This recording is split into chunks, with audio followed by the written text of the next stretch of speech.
Assalamu alaikum wa rahmatullahi wa barakatuh. This is Najwa Husseini with Azadi News. India pushing ahead with key Kaladan transit project in Burma.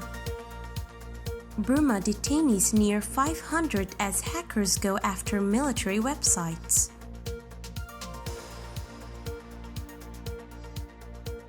India is pushing ahead with the Kaladan transit project in Burma's Arkan state, as it is seen as key to improving connectivity with the landlocked northeastern states and creating conditions to facilitate the repatriation of Rohingya refugees. The Kaladan multimodal transit transport project being implemented with an Indian grant of $484 million includes development of Ekka port in Burma and inland water terminal at Palewa on the Kaladan River and creating road connectivity from Palewa to Zarimpu in Mizoram. The project has been hit by delays due to work being affected by the COVID-19 pandemic and the threat posed by rebels of the Arkan army, which has targeted the shipment of materials for the infrastructure project and attacked Burmese troops providing security to the venture. During a visit by Foreign Secretary Harsh Shringla and Indian Army Chief General M.M. Naravane to Burma last October,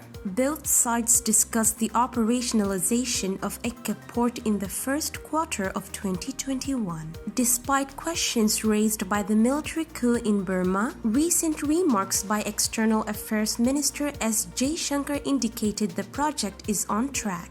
The Kaladan multimodal transport link, including the Sitwe port and the Palewa inland water terminal, will add to our access to the Myanmar coastline, Jaishankar said during an address in Guwahati on Monday. The project is aimed at enhancing access to the sea for the 7 northeastern states, which are currently dependent on ports in Bangladesh. Access to a port in Burma will shorten the distance for transporting heavy cargo for northeastern states, such as Manipur and Mizoram, which share borders with Burma. The Indian government is also keen on the project as it believes it will boost economic development in Arkan state and create the grounds for the return of Rohingya refugees currently sheltering in Bangladesh. India, which has often been nudged by Bangladesh to help facilitate the repatriation of the refugees, believes the best course for it in this matter is to create conditions in Arkan for the safe and sustainable return of the Rohingyas. People familiar with development said on condition of anonymity.